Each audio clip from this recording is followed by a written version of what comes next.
Hello മച്ചമാരെ, welcome back to Mallu explainer. ഫുള്ളായിട്ട് മഞ്ഞ് മൂടിയ ഒരു കൊടൂരമായ കാട്. ആ നാട്ടിലെ പല ആൾക്കാരും പറയുന്നത് ഈ കാട്ടിൽ ഒരുപാട് ആത്മാക്കളുണ്ട് എന്നൊക്കെയാണ്. അതൊക്കെ പഴയ കെട്ടുകഥകളാണ്. എന്തായാലും ഇങ്ങനെയുള്ള ഈ കാട്ടിലേക്ക് ഒരാൾ ഒരു കാറുമായിട്ട് വന്ന് പെട്ടുപോവാണ്. അതായത് റോഡിൽ നിറയെ മഞ്ഞാണ്. ആ മഞ്ഞിൽ കാറ് സ്റ്റക്കായി പോയി. ഇയാൾക്ക് ആ കാറുമായിട്ട് അവിടുന്ന് രക്ഷപ്പെട്ടു പോകാൻ കഴിയുന്നില്ല. അങ്ങനെ കഥ മുന്നോട്ടേക്ക് പോകുമ്പോൾ നമ്മളെ ഞെട്ടിപ്പിക്കുന്ന ഒരു കാര്യം നമുക്ക് കാണിച്ചു തരും. ഒരു കിടിലൻ ട്വിസ്റ്റ്. അത് കഴിഞ്ഞുള്ള ഓരോ നിമിഷവും ത്രില്ലിംഗ് ആയിരിക്കും. അതായത് ആ ഒരു മഞ്ഞ് മൂടിയ സ്ഥലത്ത് നിന്നും അവന് രക്ഷപ്പെടാൻ പറ്റുമോ ഇല്ലയോ, അല്ലെങ്കിൽ പഴമക്കാർ പറയുന്നത് പോലെ ആ കാട്ടിൽ ശരിക്കും ആത്മാക്കൾ ഉണ്ടോ? എന്തായാലും നമുക്ക് നേരെ കഥയിലേക്ക് പോയി തന്നെ കാര്യങ്ങൾ മനസ്സിലാക്കാം. എന്തായാലും നല്ല അടിപൊളി കഥയാണ്, ധൈര്യമായിട്ട് തന്നെ കണ്ടു. അപ്പൊ നമുക്ക് പോവല്ലേ കഥയുടെ ഈ മായാ ലോകത്തിലേക്ക്. സിനിമയുടെ ആരംഭത്തിൽ തന്നെ മഞ്ഞ് മൂടിയ ഒരു കാട് കാണിക്കുകയാണ്. നിഴൽ പോലെ ആ കാടിന്റെ പല ഭാഗത്തായിട്ട് നമ്മൾ കാണാതെ തന്നെ പല കാര്യങ്ങളും മറഞ്ഞിരിക്കുന്നുണ്ട്. ഈ കാടിനെ ചുറ്റിപ്പറ്റി ഒരുപാട് കഥകളും ഈ നാട്ടിലെ ആൾക്കാരും പഴയ മുത്തശ്ശന്മാരൊക്കെ ഇങ്ങനെ പറഞ്ഞു നടക്കുന്നുണ്ട്. എന്താണ് ആ ഒരു കഥ? അതായത് കാണുമ്പോൾ തന്നെ നിഗൂഢമായി തോന്നുന്ന ഈ കാടുണ്ടല്ലോ, മഞ്ഞ് മൂടിയ ഈ കാട്, ഇതൊരു സാധാരണ കാടേയല്ല. ഒരുപാടധികം ആത്മാക്കൾ ഈ ഒരു കാട്ടിൽ അധിവസിക്കുന്നുണ്ട്. എന്നാൽ എല്ലാവരും ഭയക്കേണ്ടതില്ല ഈ ഒരു ആത്മാക്കളെ. കാരണം എന്താണെന്ന് വെച്ചാൽ, വഴിതെറ്റി എങ്ങാനും ഒരു മനുഷ്യൻ ഈ കാട്ടിലേക്ക് വന്നു കഴിഞ്ഞാൽ ആ ആള് നല്ല മനുഷ്യനാണെങ്കിൽ യാതൊരു പ്രശ്നവുമില്ല. പക്ഷേ ആളൊരു ചീത്ത മനുഷ്യനാണെങ്കിൽ ഉറപ്പായിട്ടും ആ ആളെ ഈ ആത്മാക്കൾ കീഴടക്കിയിട്ടുണ്ടാവും. ആദ്യമായിട്ട് തന്നെ അവരുടെ ഉള്ളിലേക്ക് ഭയങ്കരമായ ദുസ്വപ്നങ്ങൾ ഇട്ടുകൊടുക്കും. അങ്ങനെ പേടിച്ച് വിറച്ച് അവരങ്ങനെ നിൽക്കുന്ന സമയത്ത് അവരുടെ കഴുത്തിൽ ഈ ആത്മാക്കൾ കത്തിവെക്കും. അതായത് ഒരു ചീത്ത മനുഷ്യൻ ഈ കാട്ടിലേക്ക് എങ്ങാനും വന്ന് പെട്ടുകഴിഞ്ഞാൽ ആ ആത്മാക്കൾ അവനെ കൊണ്ടുപോകും. ഇതിനുശേഷം അവിടെ പെട്ടുകിടക്കുന്ന ഒരു കാർ കാണിക്കുകയാണ്. നല്ല മഞ്ഞായതുകൊണ്ട് തന്നെ മുന്നോട്ടേക്ക് പോകാൻ കഴിയാതെ ആ കാർ അവിടെ സ്റ്റെക്കായി നിൽക്കുകയാണ്. മാത്രമല്ല ആ കാറിനരികിലേക്ക് നീളത്തിൽ രക്തത്തിന്റെ പാടും കാണിക്കുന്നുണ്ട്. സംതിങ് എന്തോ ഒന്ന് ഇവിടെ സംഭവിച്ചിട്ടുണ്ട്. അതെന്താണെന്ന് അറിയണമെങ്കിൽ കുറച്ച് സമയം പിന്നിലേക്ക് നമ്മളൊന്ന് പോകണം. ഇതിനുശേഷം കാണിക്കുന്നത് നമ്മുടെ കഥാനായകനായിട്ടുള്ള ഡേവിഡിനെയാണ്. എങ്ങോട്ടോ പോകാനായിട്ട് ഡേവിഡ് കാറിലേക്ക് കയറുകയാണ്. ആളെ കാണുമ്പോൾ തന്നെ മനസ്സിലാവുന്നില്ലേ, അത്യാവശ്യം സ്റ്റാൻഡേർഡ് ആയിട്ടുള്ള ഒരു വൃത്തിയും വെടുപ്പൊക്കെ ഉള്ള ഒരു മനുഷ്യനാണ്. എന്തോ ഒരു അത്യാവശ്യത്തിന് ഡേവിഡ് ഇവിടെ നിന്ന് മറ്റൊരു സ്ഥലത്തേക്ക് പോകണം. അപ്പൊ പോകുന്ന വഴിയിൽ റേഡിയോയിലൂടെ വാർത്തയെല്ലാം കേൾക്കുന്നുണ്ട്. അപ്പൊ പ്രധാനമായിട്ടും വാർത്തയിൽ പറയുന്ന കാര്യം എന്താ വെച്ചാൽ, നന്നായിട്ട് മഴ പെയ്യാണ്. ഒരു കാരണവശാലും ഷോർട്ട് കട്ട് എടുത്ത് നിങ്ങൾ ആരും ഒരു വഴിയിലൂടെയും പോകാൻ പാടില്ല. നേരായ വഴിയിലൂടെ മാത്രമേ ഈ ഒരു സമയത്ത് നിങ്ങൾ പോകാൻ പാടുള്ളൂ. ഇനി എങ്ങാനും അതുപോലുള്ള ഷോർട്ട് കട്ടിലൂടെ പോയി കഴിഞ്ഞാൽ അവിടെ ഭയങ്കരമായിട്ട് മഞ്ഞ് പെയ്തു കഴിഞ്ഞാൽ ഒരാളെ രക്ഷിക്കാൻ വരിക എന്നൊക്കെ പറഞ്ഞാൽ അത് ഭയങ്കര ബുദ്ധിമുട്ടുള്ള കാര്യമായിരിക്കും. അതുകൊണ്ടാണ് വാർത്തയിൽ അങ്ങനെ പറഞ്ഞത്. ഇതേ നേരം തന്നെ റോഡരികിലുള്ള ഒരു കോഫി ഷോപ്പ് കാണിക്കുകയാണ്. അവിടെയാണ് അന്ന ജോലി ചെയ്യുന്നത്. അപ്പൊ അവളുടെ കൂടെ ഉണ്ടായിരുന്ന 2-3 പേര് അവരുടെ ഡ്യൂട്ടി എല്ലാം കഴിഞ്ഞ് പോകാൻ നിൽക്കണം. പക്ഷേ ഈ ശക്തമായ മഞ്ഞ് കണ്ടപ്പോൾ ഡ്യൂട്ടി ടൈം അത് തീരാനായിട്ട് അവർ നിൽക്കുന്നില്ല. അതായത് ഇത്രയും മഞ്ഞ് പെയ്തു കഴിഞ്ഞാൽ പോകാൻ ഭയങ്കര ബുദ്ധിമുട്ടായിരിക്കും. അതുകൊണ്ട് ഞങ്ങൾ പോകാന്ന് പറഞ്ഞിട്ട് അവരവിടെ നിന്ന് പോകണം. ഇപ്പൊ നിലവിൽ അവിടെ അന്ന മാത്രമേ ഉള്ളൂ. അതുപോലെ ഇടയ്ക്കിടയ്ക്ക് ചെറിയൊരു ഭയത്തോട് കൂടിയിട്ട് അന്ന അവളുടെ ഫോണിലേക്ക് നോക്കുന്നുണ്ട്. 13 മുകളിൽ മിസ് കോൾ ഉണ്ട് ഫോണിൽ. വിളിച്ചത് മറ്റാരുമല്ല, അവളുടെ ഭർത്താവ് തന്നെയാണ്. അതുപോലെ തന്നെ മെസ്സേജ് അയച്ചിട്ടുണ്ട്, നീ എന്റെ ഫോൺ എടുക്കില്ല അല്ലേ. ഭയങ്കരമായിട്ട് ദേഷ്യപ്പെട്ട് വളരെ തെറിയും കാര്യങ്ങളൊക്കെ പറയുന്നുണ്ട് കേട്ടോ. അതായത് ഇയാളുടെ ശല്യം കാരണം രണ്ടുപേരും സെപ്പറേറ്റ് ആയിരിക്കുകയാണ്. ഇപ്പോൾ വേറെ എന്തൊക്കെയോ ചില പ്രശ്നങ്ങളുണ്ട്. എന്നാൽ അന്ന ചെറിയൊരു പേടി ഉണ്ടെങ്കിലും അതൊന്നും മൈൻഡ് ആകുന്നില്ല. ഈ സമയത്താണ് ഡേവിഡ് അങ്ങോട്ടേക്ക് എത്തുന്നത്. പോകുന്ന സമയത്ത് നല്ല തണുപ്പായതുകൊണ്ട് തന്നെ ഒരു ചായ കുടിക്കാനായിട്ട് കയറിയതാണ് അങ്ങോട്ടേക്ക്. അപ്പൊ അങ്ങോട്ടേക്ക് വന്നിട്ട് അന്ന ചോദിക്കുകയാണ് എന്താ വേണ്ടതെന്ന്. ഒരു കോഫിയും അതുപോലെ തന്നെ കഴിക്കാനായിട്ട് എന്തെങ്കിലും ഈ ഒരു ഡേവിഡ് ഓർഡർ ചെയ്യുന്നുണ്ട്. അപ്പോൾ അന്ന സോറി പറയുന്നത്, സാറേ ഞങ്ങളുടെ കുക്ക് ഇവിടുന്ന് നേരത്തെ പോയി കേട്ടോ, നന്നായിട്ട് മഞ്ഞ് പെയ്യുന്നുണ്ടല്ലോ, അതുകൊണ്ട് അവർ പോയി. സാറിന് വിശക്കുന്നുണ്ടെങ്കിൽ വേണമെങ്കിൽ ഒരു ബിസ്ക്കറ്റ് തരാന്ന് പറയണം. ഓ ആയിക്കോട്ടെ എന്ന് ഡേവിഡ് പറയണം. ഇതേ നേരം തന്നെ അവിടെ കോഫി കൊണ്ടുവന്ന് വെക്കുന്ന സമയത്ത് ഡേവിഡ് അന്നയുടെ കയ്യിൽ അടി കിട്ടിയതിന്റെ പാട് കാണുന്നുണ്ട്. വേഗം തന്നെ അന്ന ഷർട്ട് താഴേക്കാക്കിയിട്ട് അത് മറച്ചു വെക്കാണ്. ഇതേ നേരം തന്നെ അന്നയുടെ മുഖം പെട്ടെന്ന് മാറുകയാണ്. കാരണം ഷോപ്പിന്റെ പുറത്ത് ഒരാൾ വന്ന് ഇറങ്ങിയിട്ടുണ്ട്. മറ്റാരുമല്ല, അവളുടെ എക്സ് ഹസ്ബൻഡ് തന്നെയാണ്. ഭയങ്കര ദേഷ്യത്തിലാണ് അയാൾ ഇങ്ങോട്ടേക്ക് വരുന്നത്. വേഗം ഈ ഷോപ്പിലേക്ക് കയറുന്നതിന് മുന്നേ തന്നെ അയാളെ തടുക്കാനായിട്ട് ഡോറിന്റെ ആ ഒരു ഭാഗത്തേക്ക് ചെന്നു. എന്നാൽ അതൊന്നും നോക്കാതെ അന്നയെ തള്ളിയിട്ടുകൊണ്ട് ഇയാൾ ഉള്ളിലേക്ക് വരികയാണ്. ഇവന്റെ പേര് വിൻസെന്റ് എന്നാണ്. ആള് മഹാകുടിയനാണ്. അതുപോലെ തന്നെ ഭയങ്കര തല്ലിപ്പൊളിയാണ്. ഒരു ദയയില്ലാതെ നമ്മുടെ അന്നയെ ഒരുപാട് തവണ അടിച്ചിട്ടുണ്ട്. ഇപ്പൊ തന്നെ ഭയങ്കര ദേഷ്യത്തിൽ വന്ന് അവളോട് സംസാരിക്കുകയാണ്. ഞാൻ ഒരുപാട് തവണ നിന്നെ വിളിച്ചു, നീ എന്താ ഫോൺ എടുക്കാത്തത്? എനിക്ക് എന്റെ മോളെ കാണണം. നീ എന്താ എന്റെ മോളെ എന്നിൽ നിന്ന് മറച്ചു വെക്കാണോ? ഈ സമയത്ത് അന്നെ പേടിച്ചോണ്ട് പറയാണ്, നിങ്ങൾ ഇങ്ങനെയൊന്നും ചെയ്യാൻ പാടില്ല, കോടതിയുടെ ഓർഡർ ഉണ്ട്. നിങ്ങൾക്ക് ഞാൻ മകളെ കാണിച്ചു തരില്ല, അവളെ ഞാൻ വിട്ടുതരില്ല. പിന്നെ എന്നോട് ഇതുപോലെയൊന്നും വന്ന് പെരുമാറാൻ പാടില്ല. ഞാൻ കംപ്ലൈന്റ് ചെയ്താൽ നിങ്ങൾക്ക് ഇനിയും പ്രശ്നം ഉണ്ടാവും. അതായത് അന്നയ്ക്കും വിൻസെന്റിനും ഒരു മകള് കൂടി ഉണ്ട് കേട്ടോ. ഇയാൾ എപ്പോഴും കുടിക്കും അടി ഉണ്ടാക്കുന്നതുകൊണ്ട് അവന്റെ അടുത്തേക്ക് വിടാറേ ഇല്ല ഒരു കുട്ടിയെ. പക്ഷെ അതൊന്നും അവന് കേൾക്കണ്ട. അവന് മോളെ കണ്ടേ മതിയാവുള്ളൂ. അതുപോലെ തന്നെ അന്നയോട് ഭയങ്കരമായിട്ട് വഴക്കിട്ടുകൊണ്ടിരിക്കുന്ന സമയത്ത് ഡേവിഡ് ഇടപെടുകയാണ്. സാറേ നിങ്ങൾ എന്തേ കാണിക്കുന്നത്? ഇതൊരു പബ്ലിക് പ്ലേസ് ആണ്. ഇനിയിപ്പോ അത് നിങ്ങളുടെ ഭാര്യ ആണെങ്കിലും അവരൊരു സ്ത്രീയാണ്, മര്യാദക്ക് പെരുമാറണം. ഡേവിഡിന്റെ ഈ ഒരു സംസാരം വിൻസെന്റിന് ഒട്ടും ഇഷ്ടമായിട്ടില്ല. നീ ആരാടാ? എന്റെ ഭാര്യയോട് എങ്ങനെ പെരുമാറണം എന്ന് ഞാൻ നോക്കിക്കോളാം. എന്നാൽ കൂടുതലായിട്ടൊന്നും ഡേവിഡ് അവനോട് വഴക്കിന് പോകുന്നില്ല കേട്ടോ. നോർമലായിട്ട് തന്നെ വളരെ ഡീസന്റ് ആയിട്ട് അവന് കിട്ടിയ ഒരു കോഫിയും കുടിച്ചിരിക്കുമ്പോൾ അവന്റെ അടുത്തേക്ക് വന്ന ഈ വിൻസെന്റ് ആണെങ്കിൽ കോഫിയുടെ കപ്പ് തട്ടിത്തെറിപ്പിക്കുകയാണ്. എന്നിട്ടും ഡേവിഡ് അവനോട് വഴക്കിന് നിൽക്കുന്നില്ല. ഇതേ നേരം തന്നെ ഈ വിൻസെന്റ് ഡേവിഡ് കഴിക്കാൻ നിന്ന ആ ഒരു ബിസ്ക്കറ്റിലേക്ക് തുപ്പി വെക്കുകയാണ്. എന്നിട്ട് പറയാണ്, കഴിക്കടാ, നീ കഴിക്കുക. ഇതിനുശേഷം ഈ ഒരു വിൻസെന്റ് പറയാണ്, ഡാ, ഒരാളോട് സംസാരിക്കുമ്പോൾ അയാളുടെ ബാക്ക്ഗ്രൗണ്ട് എന്താണെന്ന് അറിഞ്ഞ് സംസാരിക്കണം, ഞാൻ ആരാണെന്ന് നിനക്ക് അറിയണം. ഇതും പറഞ്ഞ് വിൻസെന്റ് ഒരു കത്തി എടുക്കുകയാണ്. അപ്പോഴും നല്ല ക്ഷമയോട് കൂടിയിട്ട് ഡേവിഡ് അവിടെ ഇരിക്കുന്നുണ്ട് കേട്ടോ. ഭയങ്കരമായ വൃത്തിയായിട്ട രീതിയിൽ തന്നെയാണ് വിൻസെന്റ് ഡേവിഡിനോട് സംസാരിക്കുന്നതും ഡേവിഡിനോട് പെരുമാറുന്നതും. അപ്പോഴും വളരെ ക്ഷമയോട് കൂടിയിട്ട് ഡേവിഡ് ഇപ്പൊ ഒരു കാര്യം പറയുന്നുണ്ട്, സാർ, നിങ്ങൾക്ക് വേണമെങ്കിൽ നിങ്ങളുടെ ആയുധം ഉപയോഗിച്ച് എന്നെ വേണമെങ്കിൽ ഇപ്പൊ കുത്തി കൊന്നുകളയോ ഉപദ്രവിക്കുകയോ ചെയ്യാം. അതിന്റെ പേരിൽ കുറെ കാലം നിങ്ങൾ പോയിട്ട് ജയിലിൽ കിടക്കേണ്ടി വരും. നിങ്ങൾക്ക് നിങ്ങളുടെ മകളെ കാണാനേ പറ്റില്ല പിന്നീട്. ഇനിയിപ്പോ രണ്ടാമത്തെ ഒരു ഓപ്ഷൻ എന്താണെന്ന് വെച്ചാൽ ഇവിടുന്ന് ഡീസന്റ് ആയിട്ട് തിരിച്ചു പോവുക, എന്നിട്ട് ലീഗലായിട്ട് മകളെ കാണാൻ വല്ല വഴിയുണ്ടോ എന്ന് നോക്കുക. ഇത് കേട്ട സമയത്ത് വിൻസെന്റ് ആദ്യം ഒന്ന് പകച്ചു പോവാണ്. അതായത് ഇത്രയും കറക്റ്റ് പോയിന്റ് പറയുമ്പോൾ ആരായാലും ഒന്ന് പകച്ചു പോവല്ലോ. ഉള്ളിൽ കുറച്ച് ദേഷ്യമുണ്ട്. അപ്പൊ വിൻസെന്റ് പറയാണ്, നോക്കിക്കോളാം, നിന്നെ ഒരു ദിവസം ഞാൻ പൊക്കിക്കോളാം, ഒരു ദിവസം നിന്നെ എന്റെ കയ്യിൽ കിട്ടിക്കോളും, അപ്പൊ ഞാൻ എടുത്തോളാം എന്ന് പറഞ്ഞിട്ട് വിൻസെന്റ് നല്ല ദേഷ്യത്തിൽ അവിടെ നിന്ന് പോവാണ്. പോകുന്ന സമയത്ത് ഈ ഡേവിഡിന്റെ കാറിന്റെ ഒരേറ്റ ചവിട്ടും കൊടുത്താ പോകുന്നത്. അതിനിടയിൽ ഡേവിഡിന്റെ കാറിന്റെ സൈഡ് മിററും പൊട്ടിപ്പോയിട്ടുണ്ട്. എന്തായാലും മലയായി വന്നവൻ എലിയായിട്ട് തിരിച്ചുപോയി എന്ന് പറഞ്ഞതുപോലെ ഇത് കണ്ടപ്പോൾ അന്നയ്ക്ക് സന്തോഷമാവാണ്. ഇപ്പൊ ഡേവിഡിന്റെ അടുത്തേക്ക് വന്നിട്ട് നന്ദി പറയുന്നുണ്ട്. കാരണം അവൻ കാരണമാണല്ലോ അന്ന ഇപ്പൊ രക്ഷപ്പെട്ടത്. അല്ലെങ്കിൽ ചിലപ്പോൾ നല്ല അടി അടിച്ചേനെ അവന്. അതുകൊണ്ട് തന്നെ അന്ന പറയുന്നത്, സാറേ, നിങ്ങൾക്ക് നന്നായിട്ട് വിശക്കുന്നില്ലേ, ഞാൻ തന്നെ നിങ്ങൾക്ക് ഭക്ഷണം ഉണ്ടാക്കി തരാന്ന് പറയും. അതായത് ഡേവിഡിനോടുള്ള ആ ഒരു നന്ദി കാണിക്കുകയാണ്. കുറച്ചു നേരം കഴിഞ്ഞു ഭക്ഷണം എല്ലാം കഴിച്ച് ഡേവിഡ് ഇപ്പോൾ അവന്റെ കാറിലേക്ക് വന്ന് കയറുകയാണ്. അപ്പോഴാണ് നേരത്തെ പോയ വിൻസെന്റ് ചവിട്ടി പൊളിച്ച ആ ഒരു കണ്ണാടി കാണുന്നത്. ഈ തണുപ്പത്ത് അല്ലെങ്കിൽ ഈ കാലാവസ്ഥയിൽ കണ്ണാടി ഇല്ലാതെ ഡ്രൈവ് ചെയ്യാൻ പറ്റില്ല. അതുകൊണ്ട് അവന്റെ കാറിൽ ഒരു ഇൻസുലേഷൻ ടൈപ്പ് ഉണ്ടായിരുന്നു. അത് വെച്ച് അത് ശരിയാക്കി ഒട്ടിച്ചു വെച്ചിട്ടാണ് പിന്നീട് പോകുന്നത്. പിന്നീട് ചെറിയൊരു പെട്രോൾ പമ്പ് കണ്ടപ്പോൾ അവിടെ നിർത്തുകയാണ്. കുറച്ച് എണ്ണ അടിച്ചു. അതുപോലെ ഈ വിദേശത്തെ പെട്രോൾ പമ്പിലൊക്കെ ചെറിയ ചെറിയ സൂപ്പർ മാർക്കറ്റുകളുണ്ട്. അവിടെ പോയിട്ട് അവന് ആവശ്യമായിട്ടുള്ള സാധനം മേടിക്കുകയാണ്. എന്നാൽ അവന്റെ കാശ് കൊണ്ട് അത് മുഴുവൻ മേടിക്കാൻ പറ്റില്ലായിരുന്നു. കുറച്ച് കാശിന്റെ കുറവുണ്ട്. അതുകൊണ്ട് അത്ര അത്യാവശ്യമില്ലാത്ത കാര്യങ്ങൾ തിരിച്ചു കൊടുക്കുകയാണ്. അതുപോലെ തന്നെ ആ ലേഡി പറയുന്നുണ്ട്, സാറേ, കാർഡ് ഉണ്ടെങ്കിൽ കുഴപ്പമില്ലാട്ടോ, ഞങ്ങൾ എടുത്തോളാം. ആ സമയത്ത് ഡേവിഡ് ചിരിച്ചുകൊണ്ടൊരു കാര്യം പറയുന്നത്, അയ്യോ, കാർഡ് ഉപയോഗിക്കാൻ പറ്റില്ല, കാർഡ് ഒരു തവണ ഉപയോഗിച്ച് കഴിഞ്ഞാൽ എന്റെ ഭാര്യ അതറിയും, പിന്നെ 100 ചോദ്യമായിരിക്കും, അതുകൊണ്ട് വേണ്ടാന്ന് പറഞ്ഞിട്ട് എല്ലാ പൈസയും കൊണ്ട് സാധനം മേടിച്ച് അവൻ നേരെ വണ്ടിയിലേക്ക് വന്ന് കയറാണ്. ഇതേ നേരം തന്നെ ഡേവിഡിനെ ഒരാൾ ഫോളോ ചെയ്ത് വരുന്നുണ്ട്. മറ്റാരുമല്ല, അന്നയുടെ ഹസ്ബൻഡ് ആയിട്ടുള്ള വിൻസെന്റ് തന്നെ. അതായത് ആ കോഫി ഷോപ്പിൽ വെച്ച് ഇവൻ എന്തെങ്കിലും ചെയ്തിട്ടുണ്ടെങ്കിൽ CCTV കാര്യങ്ങളൊക്കെ ഉള്ളതാണ്, പെട്ടുപോകുന്നവന് നന്നായിട്ട് അറിയും. അതുകൊണ്ട് പുറത്ത് വെച്ച് പണിയാമെന്ന് കരുതിയിട്ടാണ് ഡേവിഡിന്റെ പിന്നാലെ തന്നെ വിൻസെന്റ് ഇപ്പൊ കൂടിയത്.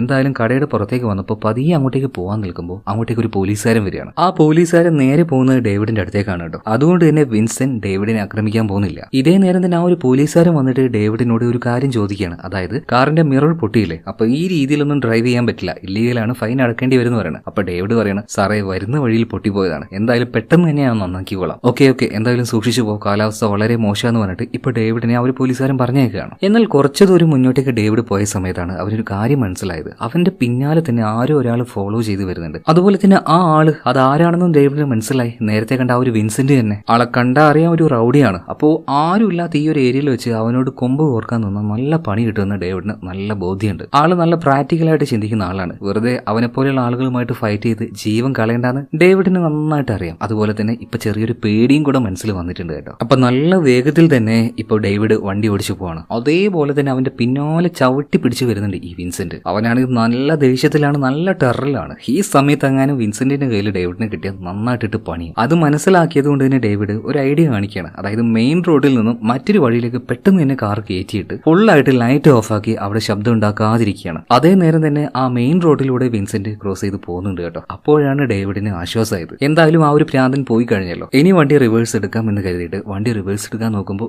ജന്മം ചെയ്ത വണ്ടി അനങ്ങുന്നില്ല. ടയർ കിടങ്ങുന്ന കറങ്ങില്ലാതെ വണ്ടി റിവേഴ്സ് വരുന്നില്ല. പിന്നീട് പുറത്തേക്ക് ഇറങ്ങി നോക്കുമ്പോഴല്ലേ നന്നായിട്ട് മഞ്ഞ് വീണായിരുന്നു. അതുകൊണ്ട് തന്നെ ആ മഞ്ഞിൽ ടയർ ഇറങ്ങിപ്പോയിട്ടുണ്ട്. കൈകൊണ്ടൊക്കെ മഞ്ഞെടുത്ത് മാറ്റാൻ നോക്കുന്നുണ്ടെങ്കിലും എവിടെ, ഒരു പരിധി വരെ നടക്കുന്നുള്ളൂ. കൈയൊക്കെ ആകെ ഫ്രീസ് ആയി പോവാണ്. പുറത്താണെങ്കിൽ നല്ല കാറ്റുകൊണ്ട് കൊടും തണുപ്പുമാണ്. അപ്പൊ അധികം നേരം ഒന്നും പുറത്ത് നിൽക്കാൻ പറ്റാതെ വേഗം തന്നെ കാറിന്റെ ഉള്ളിലേക്ക് കയറിയിട്ട് പിന്നെയും വണ്ടി റിവേഴ്സ് എടുക്കാൻ നോക്കുകയാണ്. പോരാ മഞ്ഞെടുത്തത് പോരാ. പിന്നെയും പുറത്തേക്ക് ഇറങ്ങി മഞ്ഞ് മാറ്റാൻ നോക്കുന്നുണ്ടെങ്കിലും ഒരു രക്ഷയില്ല. പുറത്താണെങ്കിൽ അധികം നേരം നിൽക്കാൻ പറ്റില്ല, തണുത്തുറഞ്ഞ് മരിച്ചു പോകും. അപ്പൊ ആരെങ്കിലും വരുന്നുണ്ടോന്ന് പോയിട്ട് മെയിൻ റോഡിൽ നിന്ന് സഹായം ചോദിക്കാനൊന്നും പറ്റില്ല. ഇപ്പൊ ചെയ്യാൻ പറ്റുന്ന ഏക കാര്യം വണ്ടിയുടെ ഉള്ളിൽ വെയിറ്റ് ചെയ്യുക. കാരണം ഇതൊരു ഷോർട്ട് റോഡാണ്. ഇതെല്ലാം ക്ലീൻ ചെയ്യാനായിട്ട് വല്ലപ്പോഴൊക്കെ ഒരു വണ്ടി വന്നാലായി. അപ്പൊ തൽക്കാലം ചെയ്യാൻ പറ്റുന്ന കാര്യം ഡേവിഡ് ഇപ്പോൾ കാറിന്റെ ഉള്ളിൽ കയറിയിട്ട് വണ്ടി ഒന്ന് ഓണാക്കുകയാണ്. ഹീറ്റർ ഓണാക്കുന്നുണ്ട്. അതിന്റെ കൂടെ തന്നെ ഒരു സിഗരറ്റും വലിക്കുകയാണ്. കാരണം പുറത്ത് കുറച്ചു നേരം നിന്നതുകൊണ്ട് തന്നെ ബോഡി നന്നായിട്ട് തണുത്തു പോയിട്ടുണ്ടായിരുന്നു. ഒന്ന് ചൂടാക്കാൻ വേണ്ടിയിട്ടാണ് അവൻ ഇങ്ങനെയൊക്കെ ചെയ്യുന്നത്. അതുപോലെ കുറെ നേരം കാർ ഇങ്ങനെ സ്റ്റാർട്ടാക്കി നിർത്തി കഴിഞ്ഞാൽ ഉറപ്പായിട്ടും ബാറ്ററി ഇറങ്ങും. അതുകൊണ്ട് കുറച്ചു നേരം സ്റ്റാർട്ട് ചെയ്യും, അതുപോലെ തന്നെ കുറച്ചു നേരം ഓഫ് ചെയ്യും. ലൈറ്റ് എല്ലാം കംപ്ലീറ്റ് ആയിട്ട് ഓഫ് ആക്കിയിട്ടുണ്ട്. അത്രയെങ്കിലും ചാർജിനെ സേവ് ചെയ്യാൻ പറ്റുമല്ലോ. എന്തായാലും ടോട്ടലി അതിന്റെ ഉള്ളിൽ ഒരു ഇരുട്ടാണ് കേട്ടോ. അതേ നേരം തന്നെ ഒരു കാലൊച്ച കേൾക്കാണ്. പെട്ടെന്ന് ആയതുകൊണ്ട് തന്നെ ഡേവിഡ് ഒന്ന് ഭയന്നു പോകുന്നുണ്ട്. പെട്ടെന്ന് പെട്ടെന്ന് പിറയിലേക്ക് നോക്കുകയാണ്. ചുറ്റും നോക്കി ആരെയും കാണാനില്ല. തോന്നിയതായിരിക്കും എന്ന് കരുതിയിട്ട് ആ രാത്രി മുഴുവൻ കാറിന്റെ ഉള്ളിൽ തന്നെ അവൻ കഴിച്ചു കൂട്ടുകയാണ്. അങ്ങനെ പിറ്റേ ദിവസം രാവിലെ ആയിട്ടുണ്ട്. കാറിന് പുറത്തേക്ക് ഡേവിഡ് ഇറങ്ങുകയാണ്. അതുപോലെ തന്നെ പുറത്തേക്ക് നോക്കിയ സമയത്ത് കാറിന്റെ അവസ്ഥ വളരെ മോശമായിരുന്നു. കുറച്ചധികം മഞ്ഞ് വീണിട്ട് ഇതിന്റെ രണ്ട് ഭാഗത്തും നിറഞ്ഞിരിക്കുകയാണ്. ഒരു കാരണവശാലും ഒറ്റയ്ക്ക് അവനെ കൊണ്ട് ഈ വണ്ടി തള്ളി ഇവിടുന്ന് എടുക്കാൻ പറ്റില്ല. ഹെൽപ്പിന് ഒരാൾ വരാതെ എന്തായാലും ഇവിടുന്ന് രക്ഷപ്പെട്ടു പോകാൻ പറ്റില്ല. അതുകൊണ്ട് തന്നെ അവിടെ നിന്നുകൊണ്ട് തന്നെ ഒരു ബൈനോക്കറിലൂടെ നോക്കുന്നുണ്ട് ആരെങ്കിലും ഇങ്ങോട്ടേക്ക് വരുന്നുണ്ടോ എന്ന്. അങ്ങനെ ആ കാടിന്റെ ചുറ്റുഭാഗത്തേക്ക് നോക്കിയ സമയത്ത് ഒരു ഭാഗത്ത് നല്ല കട്ടകട്ടയായിട്ട് പുക ഇങ്ങനെ പൊന്തുന്നുണ്ട് കേട്ടോ. അപ്പൊ അവിടെ ആരോ താമസിക്കുന്നുണ്ട്. എന്തായാലും വേഗം അങ്ങോട്ടേക്ക് ചെന്നിട്ട് ഒരു സഹായം ചോദിക്കാമെന്ന് ഡേവിഡ് വിചാരിക്കുകയാണ്. എന്തായാലും അങ്ങോട്ടേക്ക് പോകുന്നതിന് മുന്നേ അവൻ ഡിക്കിയിൽ കുറച്ച് സാധനങ്ങളൊക്കെ വെച്ചിട്ടുണ്ടല്ലോ. ഡിക്കി തുറന്ന് നോക്കുകയാണ്. ആ നേരത്ത് ഒരു കിടിലൻ ട്വിസ്റ്റ്. ഡിക്കിയുടെ ഉള്ളിൽ അവൻ ഇന്നലെ രാത്രി ചായ കുടിക്കാനായിട്ട് കയറിയില്ലേ ഒരു ഷോപ്പിലേക്ക്. ആ ഷോപ്പിൽ ഒരു ലേഡി ഉണ്ടായിരുന്നില്ലേ, അന്ന. ആ അന്നയെ ആരോ കെട്ടിവെച്ചിരിക്കുകയാണ്. അവളുടെ വായിൽ പ്ലാസ്റ്ററും വെച്ച് ചുറ്റിയിട്ടുണ്ട്. ഇത് കണ്ട് ഡേവിഡ് ഞെട്ടുവോ? ഡേവിഡ് ഞെട്ടില്ല. കാരണം അന്നയെ പിടിച്ചു കെട്ടി ഈ ഡിക്കിയിലിട്ടത് അത് മറ്റാരുമല്ല, ഇതേ ഡേവിഡ് തന്നെയാണ്. ഇത് തന്നെയാണ് കഥയിലെ പ്രധാന ട്വിസ്റ്റ്. തുടക്കം മുതലേ ഒരു മാന്യനായിട്ടുള്ള ഭയങ്കര ഡീസന്റ് ആയിട്ടുള്ള ഒരാളാണ് ഈ ഡേവിഡ് എന്നാണ് നമ്മളെല്ലാവരും വിചാരിച്ചത്. എന്നാൽ അങ്ങനെയല്ല. ആളൊരു പക്കാ സൈക്കോയാണ്, ഒരു സീരിയൽ കില്ലറാണ്. ഇപ്പൊ ഈ ഡേവിഡ് ഉണ്ടല്ലോ അന്നയെ നോക്കിയിട്ട് പറയാണ്, അടങ്ങി ഒതുങ്ങി ഇതിന്റെ ഉള്ളിൽ നിന്നോണം, ഞാൻ ഇപ്പൊ വരാന്ന് പറഞ്ഞിട്ട് ആ ഒരു ഡിക്കിയും അടച്ച് അവൻ അവിടെ നിന്ന് പോവാണ്. അന്നയാണെങ്കിൽ പേടിച്ച് വിറച്ച് നിൽക്കുകയാണ്. ഇതെന്താ ഈ സംഭവിക്കുന്നത്? ആരാ ഇവൻ? മാന്യനാണെന്ന് കരുതി. എന്നാൽ ഇവനേക്കാൾ ഭേദം തന്റെ ഭർത്താവ് തന്നെയായിരുന്നു. കൂടിപ്പോയ 2 അടി കിട്ടും. പക്ഷെ ഇവൻ എന്താ ചെയ്യാൻ പോകുന്നതെന്ന് പോലും അന്നയ്ക്ക് മനസ്സിലാവുന്നില്ല. എന്തായാലും ഡേവിഡ് അവിടെ നിന്ന് പോയിന്ന് അന്നയ്ക്ക് മനസ്സിലായപ്പോ അവള് വേഗം തന്നെ കയ്യിലെ കെട്ടും കാര്യങ്ങളെ കഴിക്കാൻ നോക്കുകയാണ്. ശരിക്കും ആ ശബ്ദമാണ് ഇന്നലെ രാത്രി ഡേവിഡ് കേട്ടത്. അവന്റെ അരികിലേക്ക് ആരും വന്നൊന്നുമില്ല. അവൻ പിടിച്ചു കെട്ടിയ അന്നയുടെ കാൽ ശബ്ദമാണ് അവൻ കേട്ടത്. എന്തായാലും അന്ന എങ്ങനെയൊക്കെയോ ആ ഒരു പ്ലാസ്റ്ററിന്റെ കെട്ടുകൾ പൊട്ടിക്കുകയാണ്. പിന്നീട് ഈ ബേക്കിൽ ഈ ബേബി സീറ്റ് സെറ്റ് ചെയ്ത് വെച്ചിട്ടുണ്ടായിരുന്നു. ആ ഭാഗത്ത് കുറെ തവണ ചവിട്ടി ആ ഒരു സീറ്റ് ഇളക്കി അവൾ കാറിന്റെ ബേക്ക് സൈഡിലേക്ക് ഇറങ്ങി വരികയാണ്. പിന്നീട് ഒരു വിധത്തിൽ എങ്ങനെയൊക്കെ ആ ഒരു ഡോറും തുറന്ന് പുറത്തേക്ക് ഇറങ്ങി അവൾ ഒരേറ്റ ഓട്ടാടുകയാണ് കേട്ടോ. ഓടി അതീ ദൂരൊന്നും പോകാൻ പറ്റുന്നില്ല. കാരണം തണുപ്പാണ്. നന്നായിട്ട് ബ്രീത്ത് ചെയ്യാൻ പറ്റില്ല, ശ്വാസം എടുക്കാൻ കഴിയില്ല, നന്നായിട്ട് കിതക്കാൻ തുടങ്ങുകയാണ്. ഈ അവസ്ഥയിൽ ഇത്രയും കഠിനമായ തണുപ്പിലൂടെ മുന്നോട്ടേക്ക് പോയാൽ ഇവിടെ കിടന്ന് ചാവുമെന്ന് അനിക്ക് നന്നായിട്ട് അറിയാം. അതുകൊണ്ട് തന്നെ രക്ഷപ്പെടാൻ മറ്റെന്തെങ്കിലും മാർഗം നോക്കിയേ മതിയാവുള്ളൂ എന്ന് എനിക്ക് മനസ്സിലായി. ഇതിനുശേഷം ഭ്രാന്തനായ ഡേവിഡിനെ കാണിക്കുകയാണ്. ഒരു ഭാഗത്തുനിന്ന് നന്നായിട്ട് പുക വന്നപ്പോൾ ഒരു സഹായത്തിനായിട്ട് അവിടെ ആരെങ്കിലും ഉണ്ടാവും എന്ന് കരുതിയിട്ട് അവൻ അങ്ങോട്ടേക്ക് പോയില്ലേ. എന്നാൽ അങ്ങോട്ടേക്ക് ചെന്ന് നോക്കുമ്പോൾ അവിടെ ആരെയും കാണാനില്ല. എനിക്ക് തോന്നിയതാണോ എന്നിങ്ങനെ ഡേവിഡ് വിചാരിക്കുകയാണ്. ചുറ്റും നോക്കി കുറെയൊക്കെ വിളിച്ചു നോക്കി, ആരെയും കാണാനില്ല. തണുപ്പ് നന്നായിട്ടുണ്ട്. അധികം നേരമൊന്നും ഈ തണുപ്പത്ത് ഇങ്ങനെ നിൽക്കാൻ പറ്റില്ല. അതുകൊണ്ട് വേഗം അവൻ കാറിന്റെ അടുത്തേക്ക് തിരിച്ചു പോവാണ്. ഇതേ നേരം തന്നെ കാറ് വിട്ട് രക്ഷപ്പെട്ട് ഓടിയ അന്നയുണ്ടല്ലോ, അവള് വീണ്ടും കാറിലേക്ക് വന്നിരിക്കുകയാണ്. കാരണം പുറത്ത് നിന്നിട്ടുണ്ടെങ്കിൽ പെട്ടെന്ന് മരിച്ചു പോകും. അപ്പൊ രക്ഷപ്പെടാൻ കാറിലേക്ക് തിരിച്ചു വരികയല്ലാതെ വേറൊരു വഴിയില്ല. അവള് വേഗം വന്ന് കാറിന്റെ ഉള്ളിൽ എന്തെങ്കിലുമൊക്കെ സാധനം കിട്ടുക നോക്കുമ്പോൾ ഒരു ഇൻസുലേഷൻ ടൈപ്പ് കിട്ടുന്നുണ്ട്. അതിന്റെ കൂടെ തന്നെ ഒരു കുപ്പിയിൽ ക്ലോറോഫോമും. വേഗം തന്നെ അവള് കൈക്കലാക്കുകയാണ്. എന്നിട്ട് സീറ്റിന്റെ പിൻഭാഗത്ത് പോയിട്ടിരിക്കുന്നുണ്ട്. ഇതേ നേരം തന്നെ ഡേവിഡ് ഭയങ്കര സ്പീഡിൽ ഇങ്ങോട്ടേക്ക് വരുന്ന സമയത്ത് ഫുള്ള് മഞ്ഞാണല്ലോ. അങ്ങനെ ഒരു ഭാഗത്ത് ചവിട്ടിയ സമയത്ത് അവന്റെ കാല് ആ മഞ്ഞിന്റെ ഉള്ളിലേക്ക് അങ്ങ് താന്നു പോവാണ്. മാത്രമല്ല അതിനുള്ളിൽ ഷാർപ്പായിട്ടുള്ള ഒരു കമ്പുണ്ടായിരുന്നു. ആ കമ്പിലേക്ക് അവന്റെ കാല് കുത്തി അതങ്ങനെ ഒരഞ്ഞങ്ങ് പോയി. നല്ല മുറിവായി നന്നായിട്ട് വേദനിച്ചു. കാല് പുറത്തേക്ക് എടുക്കാൻ പറ്റുന്നില്ല. സഹായിക്കണേ എന്ന് പറഞ്ഞിട്ട് ഉറക്കനെ വിളിച്ചു പറയുന്നുണ്ടെങ്കിലും ഒരാള് പോലും ഇത് കേൾക്കുന്നില്ല. ഈ കാട്ടിൽ ആര് കേൾക്കാനാ? പിന്നെ എങ്ങനെയൊക്കെയോ കഷ്ടപ്പെട്ട് അതിന്റെ ഉള്ളിൽ നിന്നും കാല് വലിച്ചെടുക്കുന്നുണ്ട് കേട്ടോ. നന്നായിട്ട് രക്തം പോകുന്നുണ്ട്. നടക്കാനായിട്ട് പറ്റുന്നില്ല. അതുകൊണ്ട് തന്നെ എഴഞ്ഞെഴഞ്ഞ് എങ്ങനെയൊക്കെയോ കാറിന്റെ അടുത്തേക്ക് അവൻ വരികയാണ്. ഇതാണ് സിനിമയുടെ ആരംഭത്തിൽ നമ്മളെ കാണിച്ച ആ ഒരു കാഴ്ച. അതായത് കൊടിയും കിടക്കുന്ന ഒരു കാറും അതിന്റെ അടുത്തേക്ക് നീളത്തിൽ വരുന്ന ഒരു രക്തവും കണ്ടില്ലേ. ആ രക്തം അങ്ങനെ അവിടെ ആയത് ഡേവിഡിന്റെ കാലിൽ നിന്ന് വന്ന ആ ഒരു രക്തം കാരനാണ്. എന്തായാലും വേഗം തന്നെ ഡേവിഡ് കാറിന്റെ ഉള്ളിലേക്ക് വന്നു. ഹീറ്റർ ഓണാക്കി കൈയും കാലൊക്കെ ആ ഒരു ചൂടിൽ വെച്ച് ഒന്ന് ആക്കി എടുക്കുകയാണ്. ഇപ്പോഴാണ് അവനൊന്ന് ആശ്വാസമായത് കേട്ടോ. ഇതേ നേരം തന്നെ അവനിരിക്കുന്ന ആ ഒരു സീറ്റിന്റെ തൊട്ട് പിന്നിലായിട്ട് അന്നിരിക്കുന്നുണ്ട്. ശബ്ദം ഉണ്ടാക്കാതെ അവൾ അങ്ങനെ അനങ്ങാതിരിക്കുകയാണ്. ഇതേ നേരം ഡേവിഡ് അവന്റെ കയ്യിലുണ്ടായിരുന്ന ഒരു കത്തിയെടുത്ത് അവന്റെ ജീൻസിന്റെ താഴ്ഭാഗം ഒന്ന് നീളത്തിൽ കീറിയെടുക്കുകയാണ്. നോക്കുമ്പോൾ കമ്പ് തട്ടിയിട്ട് നന്നായിട്ട് മുറിഞ്ഞിട്ടുണ്ട് കേട്ടോ. അങ്ങനെ വേദനയും സഹിച്ച് പല്ല് കടിച്ച് അങ്ങനെ നിൽക്കുന്ന സമയത്താണ് യാദൃശ്ചികമായിട്ട് ഈ ഡേവിഡ് ഒരു കാര്യം കാണുന്നത്. ബേക്കിൽ ആ ഒരു സീറ്റ് ഉണ്ടല്ലോ അത് ഇളകി കിടക്കുന്നത്. ചെറുതായിട്ട് ആ ഒരു മിറർ ഒന്ന് ചിരിച്ചു നോക്കുമ്പോൾ പിന്നിലുള്ള അതായത് അന്ന ഒളിച്ചിരിക്കുന്നുണ്ടല്ലോ അവളുടെ കൈയുടെ ഒരു ഭാഗം കാണുന്നുണ്ട്. ഡേവിഡ് എന്താക്കി അവിടെ വെച്ച ഒരു കത്തി ഉണ്ടല്ലോ അത് എടുക്കാനായിട്ട് പതിയെ ആ കൈ കൊണ്ടുപോകുമ്പോഴേക്കും അന്ന അത് മനസ്സിലാക്കി. അവിടെ ഒരു ടവൽ ഉണ്ടായിരുന്നു. ആ ടവലിൽ ഒരു ഇച്ചിരി ക്ലോറോഫോം അവൾ നേരത്തെ ആക്കി വെച്ചിട്ടുണ്ട്. ആ ടവൽ ഉപയോഗിച്ച് വേഗം ഇവന്റെ മുഖത്തേക്ക് അങ്ങ് വെച്ച് പൊത്തിപ്പിടിക്കുകയാണ്. നല്ല ഇറുക്കി പിടിച്ചു കൊടുത്തു കേട്ടോ. നന്നായിട്ട് അവൻ ആ ഒരു ക്ലോറോഫോം ശ്വസിക്കുകയാണ്. പതിയെ അവന്റെ ബോധം അങ്ങോട്ട് പോയി. ബോധം പോയ ഉടനെ തന്നെ ഡേവിഡ് എന്തോ ഒരു സ്വപ്നത്തിലേക്ക് വഴുതി വീഴുകയാണ്. സ്വപ്നം എന്നൊക്കെ പറഞ്ഞാല് അവരിപ്പോ പെട്ടുകിടക്കുന്ന ആ കാടുണ്ടല്ലോ ആ കാടിന്റെ ഏതോ ഒരു ഭാഗത്ത് അവൻ ചെന്ന് വീണതുപോലെ. പിന്നീട് എഴുന്നേറ്റ് നോക്കുമ്പോൾ അവന്റെ കയ്യിലൊക്കെ ആകെ രക്തം, വായിന്നും രക്തം വരുന്നുണ്ട്. അതുപോലെ അവന്റെ തൊട്ടു മുന്നിലായിട്ട് ചത്തു കിടക്കുന്ന വ്യത്യസ്തമായിട്ടുള്ള ഒരു മൃഗം. എല്ലാം കൂടിയായിട്ട് ഒരുമാതിരി പേടിപ്പിക്കുന്ന ഒരു സ്വപ്നം കേട്ടോ. ഇത് കണ്ട് ഡേവിഡ് പെട്ടെന്ന് തന്നെ ചാടി എഴുന്നേൽക്കാണ്. അതായത് ആ ഒരു ക്ലോറോഫോം കൊടുത്ത് മയങ്ങിപ്പോയതാണ് അവന്. എന്തായാലും ബോധം വന്ന് നോക്കുമ്പോൾ അന്ന ബുദ്ധിപൂർവ്വം ഒരു കാര്യം ചെയ്തിട്ടുണ്ട്. അതായത് നേരത്തെ ഒരു ഇൻസുലേഷൻ ടേപ്പ് അവൾക്ക് കിട്ടിയല്ലോ, ഇത് വെച്ച് ഇവന്റെ കൈ നന്നായിട്ട് ടേപ്പ് ചെയ്തായിരുന്നു. അതുപോലെ തന്നെ സീറ്റിൽ അവന്റെ ആ ഒരു ബോഡിയും വെച്ച് നന്നായിട്ട് കെട്ടിയിട്ടുണ്ട്. അതുപോലെ അവന്റെ തന്നെ കത്തിയെടുത്ത് അവന്റെ കഴുത്തിൽ വെച്ചിട്ട് പറയുന്നത്, സത്യം പറയടാ, നീ എന്നെ എങ്ങോട്ടാ കൊണ്ടുവന്നത്, നീ ആരടാ, ഇതേതാടാ സ്ഥലം എന്നൊക്കെ ചോദിക്കുന്ന സമയത്ത് ഡേവിഡ് ഭയങ്കര കൂളായിട്ട് തന്നെ മറുപടി കൊടുക്കാണ്, ഇതേതാ സ്ഥലം ആർക്കറിയാം. പിന്നെ മറ്റൊരു കാര്യം കൂടി ഡേവിഡ് പറയുന്നുണ്ട്, അന്ന നമ്മൾ രണ്ടുപേരും ഇവിടെ പെട്ടുകിടക്കാണ്, രക്ഷപ്പെടണമെങ്കിൽ നമ്മൾ രണ്ടുപേരും നോക്കിയാലേ പറ്റുള്ളൂ. അപ്പൊ അന്ന പറയാണ്, നിന്റെ കൂടെ ഒന്നും ഞാൻ രക്ഷപ്പെടാൻ പോകുന്നില്ല, എന്നെ കാണാതായാലും എന്തായാലും എന്റെ അമ്മ കംപ്ലൈന്റ് കൊടുക്കും, ആരെങ്കിലും എന്നെ തേടി വരാതിരിക്കില്ല എന്ന് പറയണ. ഇതേ നേരം ഡേവിഡ് പറയാണ്, നിന്നെ ബോധം കെടുത്തി ഞാൻ ഇങ്ങോട്ടേക്ക് കൊണ്ടുവരുമ്പോൾ ആദ്യം ചെയ്തത് നിന്റെ ഫിംഗർ പ്രിന്റ് ഉപയോഗിച്ച് നിന്റെ ഫോൺ അൺലോക്ക് ചെയ്തു, എന്നിട്ട് നിന്റെ അമ്മയ്ക്ക് ഒരു മെസ്സേജ് വായിച്ചു, എന്നെ നോക്കണ്ട,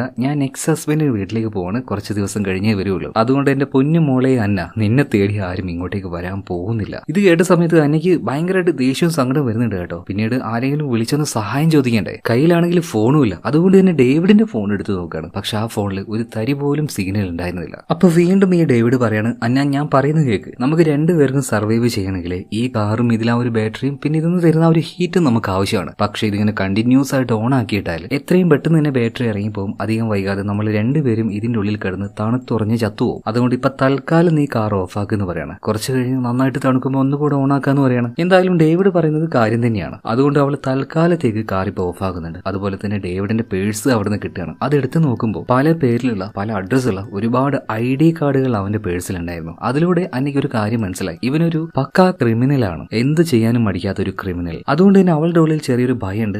പതിയെ കുറെ നേരം കഴിഞ്ഞപ്പോൾ ഭയങ്കരമായിട്ട് ക്ഷീണവും വരുന്നുണ്ട്. ചെറുതായിട്ടൊന്ന് ഉറങ്ങണമെന്ന് അവൾക്ക് ആഗ്രഹമുണ്ട്. എന്ന് ഉറങ്ങാൻ നോക്കുന്ന സമയത്ത് ആ ഒരു ബേബി സീറ്റ് ഉണ്ടല്ലോ, അത് സീറ്റിന്റെ ഒരു ഭാഗത്തുള്ളത് കൊണ്ട് തന്നെ മര്യാദക്ക് കാല് നീട്ടി വെക്കാൻ പറ്റുന്നില്ല. അതുകൊണ്ട് ആ സീറ്റ് എടുത്ത് അവൾ പുറത്തേക്ക് എറിയാണ്. നോട്ട് ചെയ്യണം, ആ ബേബി സീറ്റ് എടുത്ത് അവൾ പുറത്തേക്ക് എറിയുന്നുണ്ട്. എന്നിട്ട് ഉറങ്ങാൻ നോക്കുമ്പോൾ ഡേവിഡ് അപ്പോഴും ഉണർന്ന് തന്നെ ഇരിക്കുകയാണല്ലോ. അതുകൊണ്ട് അന്നെ എന്താക്കി, കുറച്ചുകൂടെ ക്ലോറോഫോം എടുത്ത് അവന്റെ മുഖത്ത് വെച്ച് പൊത്തി കൊടുക്കുകയാണ്. അധികം വൈകാതെ അവന്റെ ബോധം പോവാണ്. അതുപോലെ തന്നെ അന്നയും ഉറങ്ങാൻ കിടക്കുകയാണ് കേട്ടോ. ഇപ്പൊ ഡേവിഡിനെ നോക്കുകയാണെങ്കിൽ അവനിപ്പോ ഒരു ഉറക്കത്തിലാണല്ലോ. വീണ്ടും നേരത്തെ കണ്ട അതേ സ്വപ്നം തന്നെ അവൻ വീണ്ടും കാണുകയാണ്. ആ കാട്ടിൽ കൊടൂര തണുപ്പിൽ പെട്ടുപോയി കിടക്കുന്ന ഈ ഡേവിഡ്, അവന്റെ മുന്നിൽ തന്നെ വ്യത്യസ്തമായിട്ടുള്ള ഏതോ ഒരു ജീവി. പിന്നെ അവന്റെ വായിന്നും കൈന്നൊക്കെ രക്തം വരുന്നുണ്ട്. ചുറ്റും നോക്കുമ്പോൾ ഭീകരമായിട്ടുള്ള എന്തോ ഒരു ശബ്ദം. അവനിങ്ങനെ ഭയന്ന് വിറച്ച് അലറിക്കൊണ്ടിരിക്കുകയാണ്. പെട്ടെന്ന് ആ ഒരു സ്വപ്നത്തിൽ നിന്നും വീണ്ടും ഡേവിഡ് പുറത്തേക്ക് വരുന്നുണ്ട്. നോക്കുമ്പോൾ അത്യാവശ്യം നല്ലോണം അവൻ ഉറങ്ങി പോയിട്ടുണ്ടായിരുന്നു. അതുപോലെ തന്നെ അന്നയും ഉറങ്ങിയിട്ടുണ്ടായിരുന്നു. എന്നാൽ അന്ന ഈ ഡേവിഡ് എഴുന്നേൽക്കുന്നതിന് മുന്നേ തന്നെ എഴുന്നേറ്റിട്ടുണ്ട്. ഇപ്പൊ അന്നയ്ക്കാണെങ്കിൽ നന്നായിട്ട് വയറിന് ബുദ്ധിമുട്ടും ബാത്റൂമിൽ പോകാനൊക്കെ തോന്നുന്നുണ്ട്. ഇതേ നേരം തന്നെ കത്തിയെടുത്ത് ഈ ഡേവിഡിന്റെ കഴുത്തിൽ വെച്ചിട്ട് പറയാണ്, അനങ്ങിപ്പോരുത്, വല്ല പരിപാടി ഒപ്പിക്കാൻ നോക്കിയാൽ കത്തിയെടുത്ത് കഴുത്താർക്കെന്ന് പറയാണ്. ഞാൻ എന്തായാലും ഒന്ന് പുറത്തേക്ക് ഇറങ്ങാന്ന് പറഞ്ഞിട്ട് ഇപ്പൊ അന്ന പുറത്തേക്ക് ഇറങ്ങി. എന്നാൽ അവൾ ഇറങ്ങി ആ ഒരു സമയം നോക്കിയിട്ട് ഡേവിഡ് എന്താക്കി, കാറിന്റെ ചാവി അങ്ങോട്ട് ഓഫാക്കുകയാണ്. എന്നിട്ട് കാർ ഉള്ളിൽ നിന്നും ലോക്ക് ചെയ്യുന്നുണ്ട് കേട്ടോ. ഒറ്റയടിക്കൊന്നും ഡേവിഡിനെ കൊണ്ട് അത് പറ്റിയില്ല. നന്നായിട്ട് കഷ്ടപ്പെട്ട് തന്നെയാണ് അവൻ ആ ഒരു കാര്യം ചെയ്തത്. എന്തായാലും യൂറിൻ പാസ് ചെയ്ത് കഴിഞ്ഞ് അന്ന തിരിച്ചു വന്ന് കാറ് തുറക്കാൻ നോക്കുമ്പോൾ കാറ് തുറങ്ങുന്നില്ല. ഉള്ളിൽ നിന്നും ലോക്കായിട്ടുണ്ട്. അവൾക്കാകെ ഭ്രാന്ത് പിടിക്കുകയാണ്. നല്ല തണുപ്പുണ്ട്. തുറക്കടാ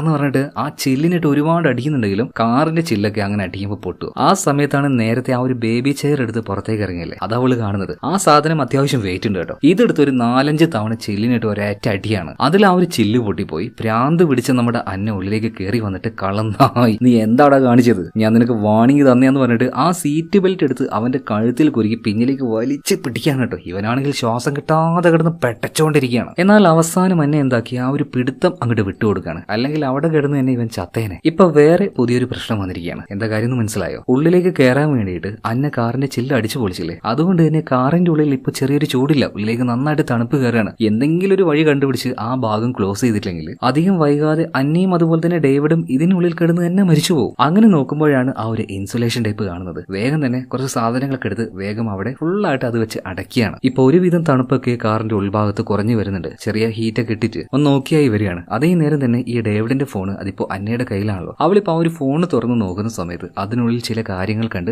ഞെട്ടിപ്പോവാണ്. എന്തായിരിക്കും അന്ന കണ്ടിട്ടുണ്ടാവുക? അത് അറിയുന്നതിന് മുന്നേ നമ്മുടെ വീഡിയോ ലൈക്ക് ചെയ്യാതെ ആരെങ്കിലും വീഡിയോ കാണുന്നുണ്ടെങ്കിൽ നമ്മുടെ വീഡിയോ ഒന്ന് ലൈക്ക് ചെയ്യണേ. ഓക്കെ, കഥയിലേക്ക് തിരിച്ചു വരും. അതായത് ഡേവിഡിന്റെ ഫോണിൽ എന്തോ ഒന്ന് കണ്ട് അന്ന ഞെട്ടി എന്ന് പറഞ്ഞില്ലേ, അത് മറ്റൊന്നുമല്ല, അന്നയുടെ ഫോട്ടോ ഒരുപാടെണ്ണം ഈ ഡേവിഡ് ഇതിനു മുന്നേ എടുത്തു വെച്ചിട്ടുണ്ടായിരുന്നു. അതായത് ചുമ്മാ റാൻഡം ആയിട്ട് വന്നിട്ട് അന്ന ഇവൻ തട്ടിക്കൊണ്ട് പോയതൊന്നുമില്ല. അത് ആ ഒരു ഫോട്ടോ നോക്കിയപ്പോൾ മനസ്സിലായി. പല സ്ഥലത്ത് പോകുന്ന അന്ന അവളുടെ പിന്നാലെ വന്ന് ഈ ഡേവിഡ് എടുത്ത ഫോട്ടോകൾ. ചില ഫോട്ടോയിലൊക്കെ അന്നയുടെ കൂടെ അവളുടെ മകളും ഉണ്ടായിരുന്നു. അതായത് വ്യക്തമായ ഒരു പദ്ധതി. ആ പദ്ധതി അനുസരിച്ചാണ് അന്നെ ഇവൻ തട്ടിക്കൊണ്ടു വന്നിരിക്കുന്നത്. അതുപോലെ തന്നെ അവിടെ വെച്ചൊരു ഫയൽ കിട്ടുന്നുണ്ട്. ആ ഫയൽ ഇപ്പോൾ അന്ന തുറന്നു നോക്കിയപ്പോൾ ഒരുപാട് പെൺകുട്ടികളുടെ ID കാർഡുകൾ ആ ഫയലിലുണ്ടായിരുന്നു. അതോടുകൂടിയിട്ട് അന്നയ്ക്കൊരു കാര്യം മനസ്സിലായി, ഇവൻ ഒരു പ്രൊഫഷണൽ സീരിയൽ കില്ലറാണ്. ഇത് കണ്ട് അന്നയ്ക്ക് ദേഷ്യവും സങ്കടവും എല്ലാം വരുന്നുണ്ട് കേട്ടോ. അപ്പൊ അവനോട് വളരെ ദേഷ്യത്തിൽ ചോദിക്കുന്നുണ്ട്, ചോദിക്കുന്നുണ്ട്, നീ ആരടാ, നിനക്ക് എന്താടാ വേണ്ടത്, എന്നെ പോലെ എത്ര പെൺകുട്ടികളെ നീ കൊന്നു കളഞ്ഞിട്ടുണ്ടാ എന്ന് ചോദിക്കുന്ന സമയത്ത് ഈ ഡേവിഡ് വളരെ കൂളായിട്ട് ചിരിച്ചുകൊണ്ടൊരു മറുപടി കൊടുക്കുകയാണ്. ഞാൻ ഒരു സീരിയൽ കില്ലർ തന്നെയാണ്, ഒരു സൈക്കോയാണ്, സമ്മതിച്ചു. എന്തായാലും ഞാൻ ഇവിടെ ഇങ്ങനെ ചുമ്മാ ഇരിക്കുകയാണ്, എന്റെ കഥ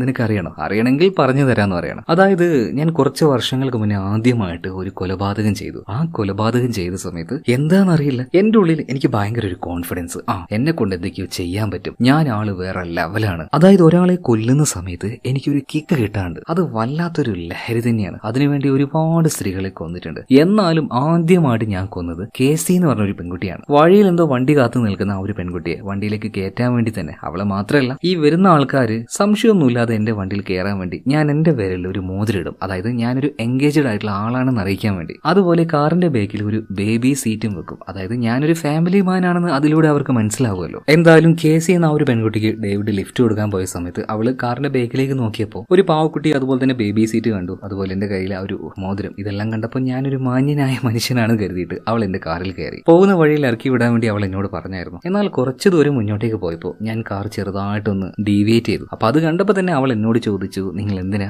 ഈ വഴിയിലേക്ക് കാർ എടുക്കുന്നതെന്ന്. അപ്പൊ ഞാൻ പറഞ്ഞു, ആ വഴിയിൽ നല്ല ട്രാഫിക് ഉണ്ട്, നമുക്ക് ഈ വഴിയിലൂടെ പോവാന്ന്. എന്നാൽ അവൾ ആകെ പേടിച്ചു പോയി. പിന്നീട് പോലീസുകാരെയൊക്കെ വിളിക്കാൻ നിന്ന് എന്നോട് കുറെ ചൂടാവും ചെയ്തു. ഞാൻ പിന്നെ ഒന്നും നോക്കിയില്ല, ഒരു കത്തി എടുത്ത് ഒരു 4-5 തവണ അവക്കിട്ടങ്ങ് കുത്തി അവസാനം അവളുടെ ഒരു ശബ്ദം നിൽക്കുന്നത് വരെ ഞാൻ കുത്തി. അതാണ് എന്റെ ആദ്യത്തെ കൊല. അത് ചെയ്തു കഴിഞ്ഞപ്പോൾ എനിക്ക് ഭയങ്കരമായിട്ടുള്ള ഒരു കോൺഫിഡൻസ്, ഒരു എനർജി, ഒരു സന്തോഷം തോന്നി. അതിനുശേഷം ആ ഒരു എനർജിക്കും സന്തോഷത്തിനും വേണ്ടി ഞാൻ ഒരുപാട് പേരെ കൊന്നു കേട്ടോ. ശരിക്കും ഒരു റിയൽ സൈക്കോ, പേ പിടിച്ച ഒരു പട്ടിയെ പോലെയുള്ള ഒരു സൈക്കോ. ഇവൻ പ്രാന്തനാണെന്ന് എനിക്ക് മനസ്സിലായി. അതുകൊണ്ട് തന്നെ നീ നിന്റെ ഈ വൃത്തികെട്ട നാവ് കൊണ്ട് ഇനിയൊന്നും സംസാരിക്കേണ്ടെന്ന് പറഞ്ഞിട്ട് അവൾ ഉപദ്രവിക്കാനും നിന്നില്ല, പകരം ആ ഒരു ഇൻസുലേഷൻ ടേപ്പ് ഉപയോഗിച്ച് അവന്റെ വായ കെട്ടിയിടുകയാണ്. അങ്ങനെ കുറച്ച് സമയം കഴിഞ്ഞു. ഈ കാറിന്റെ ചില്ല് പൊട്ടിയത് കൊണ്ട് തന്നെ നേരത്തേതുപോലെ അത്ര സേഫ് അല്ല ഇതിന്റെ ഉൾഭാഗം. സംഗതി ഇൻസുലേഷൻ ടൈപ്പെല്ലാം വെച്ച് കെട്ടിയിട്ടുണ്ടെങ്കിലും ഉള്ളിലേക്ക് ചെറുതായിട്ട് തണുപ്പ് കയറി വരുന്നുണ്ട്. രണ്ടുപേരും ആ ഒരു തണുപ്പിൽ ചെറുതായിട്ട് മരവിച്ചുകൊണ്ടിരിക്കുകയാണ്. ക്ഷീണം കൊണ്ട് രണ്ടുപേരും ചെറുതായിട്ടൊന്ന് മയങ്ങിയിട്ടുണ്ട്. എന്നാൽ ഒരു ഘട്ടത്തിൽ രണ്ടുപേരും പെട്ടെന്നൊരു ശബ്ദം കേട്ട് ചാടി എഴുന്നേൽക്കുകയാണ്. കാരണം ഇവരുടെ ഈ ഒരു കാർ ഉണ്ടല്ലോ, ഇതിന്റെ മുകളിൽ എന്തോ ഒന്ന് വന്ന് കിടക്കുന്നുണ്ട്. അതിന്റെ കൈയും കാലും ഇട്ട് അടിക്കുന്ന ആ ഒരു ശബ്ദം ഇവർക്ക് കേൾക്കാൻ പറ്റുന്നുണ്ട്. രണ്ടുപേരും ആ ഒരു ഭയത്തിൽ നിൽക്കുമ്പോൾ അതിന്റെ ആ ഒരു കൈ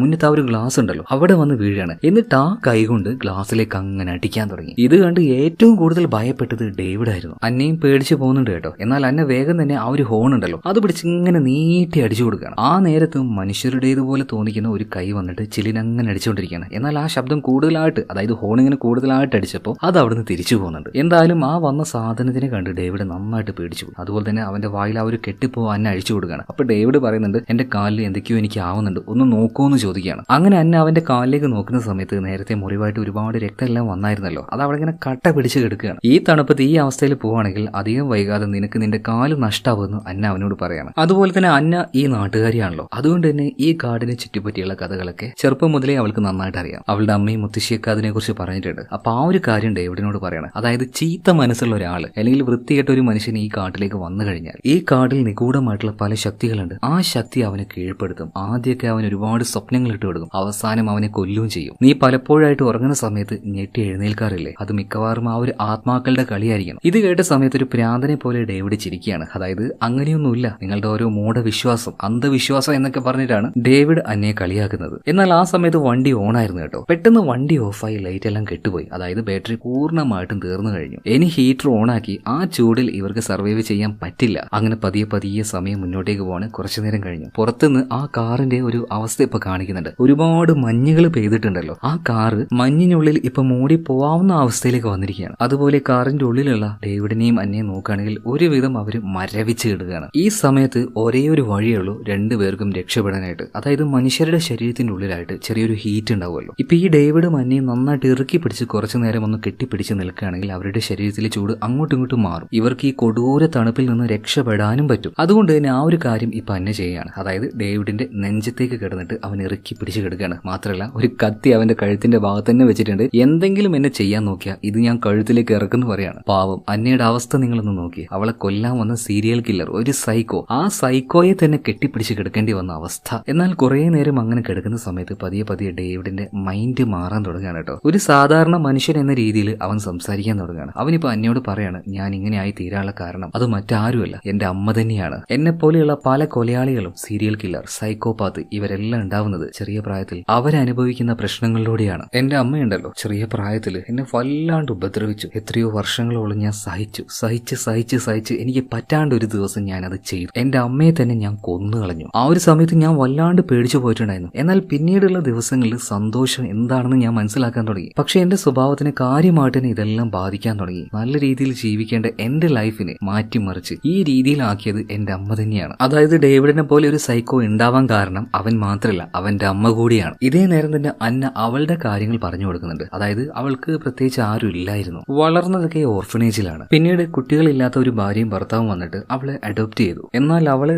ദത്തെടുത്ത ആ ഒരാള് അത്ര നല്ല ആളായിരുന്നില്ല. അയാളുടെ കീഴിൽ കുറെ കാലം അവള് കഷ്ടപ്പെട്ടു കേട്ടോ, ഒരു 15 വർഷത്തോളം. പിന്നീട് എങ്ങനെയൊക്കെയോ ധൈര്യം സംഭരിച്ച് പോലീസിനോട് കംപ്ലൈന്റ് ചെയ്ത് ആ ഒരു ലൈഫിൽ നിന്നും അവള് പുറത്തേക്ക് വന്നു. കുറച്ചു കാലം കഴിഞ്ഞു ഒരു കല്യാണം കഴിച്ചു. എന്റെ ഭർത്താവ് വിൻസെന്റ്, മുഴുക്കുടിയൻ, റൗഡി. അവന്റെ കയ്യിൽപ്പെട്ടു ഞാൻ ഒരുപാട് കഷ്ടപ്പെട്ടു. എന്റെ ലൈഫിലെ രണ്ടാമത്തെ റോങ് ഡിസിഷൻ ആയിരുന്നു അത്. ഒരുപാട് അനുഭവിച്ചു. പിന്നെ ഞങ്ങൾക്ക് ഒരു മകളുണ്ടായി. പിന്നെ അവന്റെ ശല്യം സഹിക്കാൻ പറ്റാതെ ആ മകളെയും കൂട്ടി ഞാൻ അവനെയും വിട്ടുപോയി. ഡിവോഴ്സായി. ഒരുപാട് നിയമ പോരാട്ടങ്ങളൊക്കെ നടന്നു. എന്നാൽ ഇപ്പോഴും അവൻ എന്നെ ശല്യപ്പെടുത്തിക്കൊണ്ടിരിക്കുകയാണ്. എന്നാൽ ഇതിന്റെ ഇടയിലൊക്കെയുള്ള എന്റെ ആശ്വാസവും സന്തോഷം എന്താണെന്ന് വെച്ചാൽ എന്റെ മകളാണ്. എനിക്ക് ഒറ്റ ആഗ്രഹമുള്ളൂ. എന്റെ ചെറുപ്പത്തിൽ ഒരുപാട് കാര്യങ്ങൾ എനിക്ക് കിട്ടിയിട്ടില്ല. ഞാൻ സന്തോഷം അനുഭവിച്ചിട്ടില്ല. ആ സന്തോഷം മുഴുവൻ എനിക്ക് എന്റെ മകൾക്ക് കൊടുക്കണം. എനിക്ക് കിട്ടാത്ത എല്ലാ സൗഭാഗ്യവും അതെന്റെ മകൾക്ക് എനിക്ക് കൊടുക്കണം. അതായത് ഒരേ രീതിയിൽ തന്നെ ബാല്യകാലത്ത് ടോർച്ചറിങ്, അതായത് ബാലപീഡനങ്ങൾ അനുഭവിച്ച ആളാണ് ഈ ഡേവിഡും അന്നയും. പക്ഷെ അന്ന അവള് ചിന്തിക്കുന്നത് അവൾ അനുഭവിച്ച ആ ഒരു വേദനയോ ബുദ്ധിമുട്ടോ അത് മറ്റാരും അനുഭവിക്കരുത്. സ്വന്തം മകള് തന്നെ ഏറ്റവും നല്ല രീതിയിൽ വളരണമെന്നാണ് അന്ന ആഗ്രഹിക്കുന്നത്. എന്നാൽ ഡേവിഡോ അവൻ എന്താണോ ചെറുപ്പത്തിൽ അനുഭവിച്ചത്